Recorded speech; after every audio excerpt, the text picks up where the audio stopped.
up, troops? Welcome back to the Litanah Army. I'm Lit, and this is Fortnite Save the World. And what I want to talk to you about today is the game being free to play, and I want to go over the pros and cons of it, because there are some great points and some great reasons why this game would be good being free to play, but there's also some bad as well. Now, I've also got 5 pros that we've got on there, and I've also got 4 cons on there that I've got. But I do feel that even though there's less cons, they actually outweigh the pros. But let me know what you think in the comments below after you've heard what they all are. So first of all is the pros. We'll start off with the pros. We'll start off with the good points of this game being free to play. Now, the first reason that it would be good if it was free to play would be that more players would mean easier groups, which is good for the game. If the game went free to play, you would have a huge influx of players, and the game in terms of popularity would spike. It would go huge, and I genuinely believe that, because I think there's a lot of players out there who the only reason that they play the Battle Royale version, only the Battle Royale version, is because they don't have access or even the means sometimes to actually get Fortnite Save the World itself. Now, that doesn't apply to everybody. You know, this game's not going to be for everyone. There's no game out there that is. However, the more players that actually join the game, the easier it's going to be. I was in a PL, I think it was like 90 something earlier, and what actually happened was I actually ended up doing the encampment missions myself solo, even though I had it set to public, because no one was joining that game. I was after a particular resource, so I went farming that particular mission, but no one else was doing that, which meant the game essentially stayed empty. I think someone joined near the end, and then that was it. But it's one of those things where the more players that we actually have, the easier it's going to be for groups, which is ultimately great for the game. The bigger player base a game's got, the healthier it's going to be, and it just helps the longevity of the game as well. The second good point as well, the second pro to it becoming free to play, is that you get more creators to choose from. A lot of big content creators would actually come over to Fortnite Save the World just because it'll be super popular, and that's what that's what content creators do. And then what you would also find is that the scammer gets scam meta would potentially, and it's, this is not a definite, but would potentially be pushed down. It would actually be subsided, and you would get some really quality content out there, which would give you guys more choice. I mean, I'm not under the illusion that people who watch this channel only watch this channel. I mean, some of you do, because you've told me that, but ultimately what you tend to find is that if you're like me, for example, you'll be subscribed to Demon Joe, to Tory, to David Dean. We used to be subscribed to, well, still am subscribed to Aiden Harris, and all those people. And it's kind of like there's a great mixture, and like A1 Get This Money's out there. There's a great mixture, and it's good having lots of content creators on a game that you really like. If you look at a game like Destiny, if you look at a game like Anthem, for example, Division 2, there's loads of channels out there, and you get a good a good wealth of people to choose from, and I think that's extremely healthy. Just because I like a certain Destiny player, for example, doesn't mean that you're going to like the same content creator as well. We both might want different things, but that's actually good, and I think more choice to the game would be absolutely fantastic. So the third good point is then that a free-to-play model really works with Epic. So when they've actually done a real money model, which they've done on Battle Royale, Epic Games know how to make this work. Now, I think Save the World would need some sort of cosmetic feature, be that backpacks, changing backpacks, headgear, because we've got the interchangeable headgear now. I don't think that would be hard to implement. Like you've got the hats sitting in Team Fortress 2. Anyone who's played a lot of Team Fortress 2 will know hats are important. Hats are mega currency in this world. So putting something like headgear into Fortnite Save the World would be absolutely great. Maybe the pets on the back, like they've got the little puppers and the doggos, what they've got in the game at the minute. I would love something like that in there, just something to make you stand out. Maybe even weapon wraps as well. I know we've got the set weapons at the minute, but it's been shown that we can wrap them. Maybe have weapon wraps, and so that wraps. And rather than, I know in Battle Royale what they have to do is wrap all the ARs, all the pistols, and you can change it out. But maybe ours could just wrap all weapons. Maybe it has to be more general because of the coding. I don't know. I'm just trying to make it easier for Epic here. But however you want to do it, but some sort of cosmetic feature where we could pay it real money. Now, I really love the gold shop system at the minute. I know not everybody does, but it's something I really enjoy, grinding out the gold, especially now that the gold cap's gone. I really enjoy that and getting those exclusive things in the gold shop. So I would like to keep that. But if they could have a real money side of it as well, I still think that would be really beneficial. And if you get the big influx of players with that real money shop in there, then that would be absolutely great. As long as there's no pay to win features in there, then that could actually work. And point number 4 then, so pro number 4 if you like, is that there's no pressure for money due to the success of Battle Royale. Because Battle Royale is doing so well, now would be a great time to actually make Fortnite Save the World free to play, so that you could actually, change things around, move things around while you've got a big player base, and I think that would be really useful. I think one of the reasons that they're holding back a little bit is that the Save the World team is probably small, and they're probably realistic, and from a business perspective thinking that it's going to be hard to handle an influx of that many players on a game like this, especially when the current community seems not hostile, but unhappy with large proportions of the game.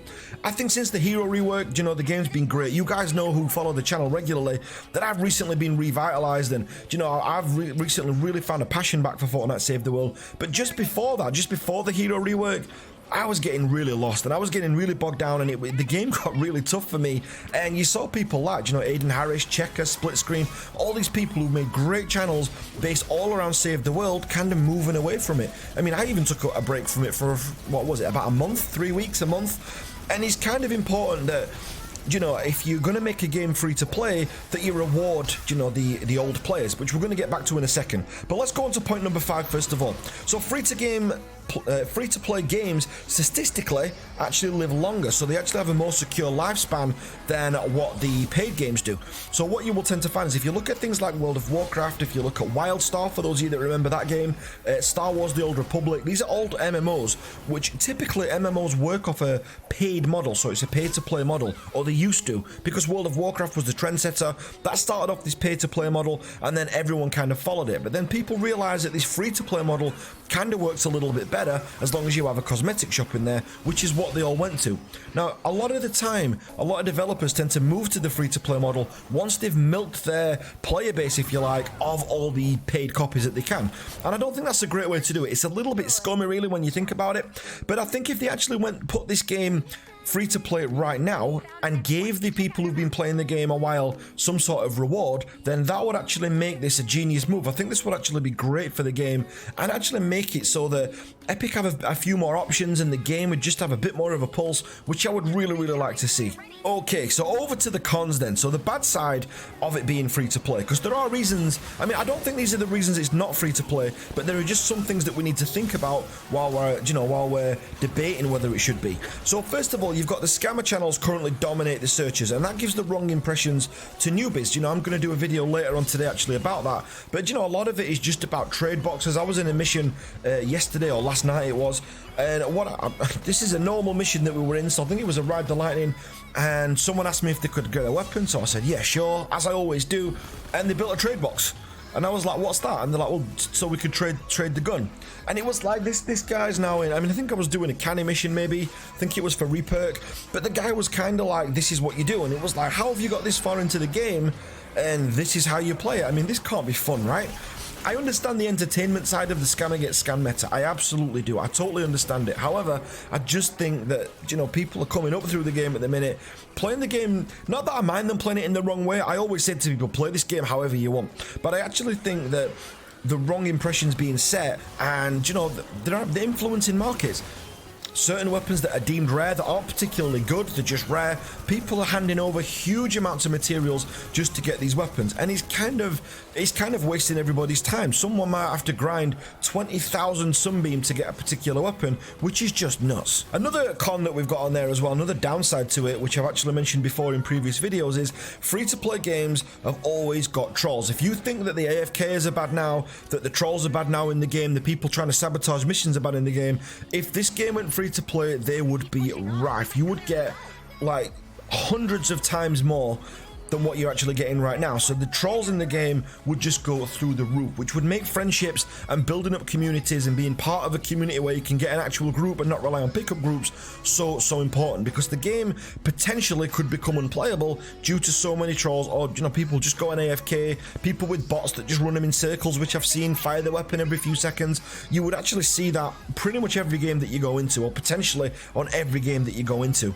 Another downside as well, we spoke about the Xbox still having some issues, but one thing that you've got to look at, the huge initial interest in the game could actually stress the servers and make them actually unstable. Now, we've already got a lot of bugs, but fixing these server issues could actually take away from the bug fixes what Epic Games are putting out every couple of weeks at the minute. We're getting bug fixes all the time, and you know what it's like. You know, you squash one bug in a game and then you get 2 more, you squash them 2 bugs, then you've all of a sudden you've got 8 bugs and so forth, and it's kind of like that. But this huge initial interest could actually stress the servers and make it so that they're unstable, so that it's really difficult to play. And do you know what, for people who are on Xbox, for example, right now, I mean, I should imagine that's the last thing that you're actually wanting at the minute. The final con that I've got then is that you've got a risk of developer greed, where anything with a cash shop, I always say you've got a small risk. You're running a small chance of the developer being able to kind of fleece its player base. Now, okay, there's pros and cons to that for the developer. Obviously, the pro is that you could make a lot of money, but off cash items and things like that. Now, the other side is that you've got to put some trust in there, trust in the players and trust in the developer. If there's a good level of trust there and the developer's getting it right, then it's absolutely fine, then it could work. But there would be a huge amount of trust in the developer. Now, some people haven't forgiven Epic for the fiasco that happened with Paragon, for pulling Paragon. I don't think Fortnite Save the World or Battle Royale is in any danger of going down the same route, just because it's so much more successful. And from a business perspective, pulling Paragon kind of makes perfect sense. If you take the emotion of the game away, and we're all really passionate about Save the World, and people are passionate about Fortnite in general all over the world right now. It kind of, from a business perspective, if you take the passion out of it, then you can actually see why Paragon was pulled. It makes perfect sense when you think about it. The only thing I would like to see is rewards, rewarding loyalty for older players. I don't know what incentive that could be. Maybe you could let me know in the comments down below. But older players would need a big incentive to stay. If you're going to make the game free, there's got to be something that's going to make them older players stay. Some sort of status symbol, some sort of flex, something just to show that you were there during the early access that only you can get. Now, it could be a banner. I don't think that would quite be enough personally for me. I think for all that time that we've put into the game, all the feedback that we've given and everything else, I don't think a banner would be enough, but something we could really flex. Maybe a unique hero that only the early access players got. Maybe that would be pretty cool. So if you paid for the game or got founders editions, maybe you could up it that way. Maybe something unique, but something that's not, it could, do you know what, and I hate saying this, but it could even be a reskin, but just something that looks better than, something that not many people have got. I think would be absolutely great. Some sort of long-term prize is definitely needed if that's going to happen. But have your say in the comments, guys, down below. It could be a gamble that it could kill the game, which is why I think Epic Games are actually holding off. Going free to play could, can kill games. It does happen. We've seen it countless times with lots of other games that when they go to the free to play model, there's a huge bump of interest at the start and then it crashes off and the game absolutely dies a death. And that could happen with Fortnite Save the World. To be honest, I think the way that Epic Games work and the business models that they're capable of putting into place, even utilizing some of the older business models that they've got, I think they've got a huge potential to do something great here. I don't think it would kill the game. I actually think they could go free to play. Maybe when Twine's finished, I think that would be the time to do it. Every game's got bugs in it. This game has got no more bugs in than some of the other games that I play that are actually on full release right now. Early access has kind of become a bit of a safety net for developers, which is a good thing and a bad thing at the same time. I think some games can be in early access for too long, and I think that some games are not in early access for long enough when they really should be. But I think at the moment, paying for this early access is great. I don't mind at all. I don't regret buying this game for the amount of hours that I've got out of it, for the amount of people I've met in here, like you guys. I don't regret it whatsoever. However, I do think that there's lots of things that could change, that should change, and the game going free to play, although it's a gamble, I think it would be a positive.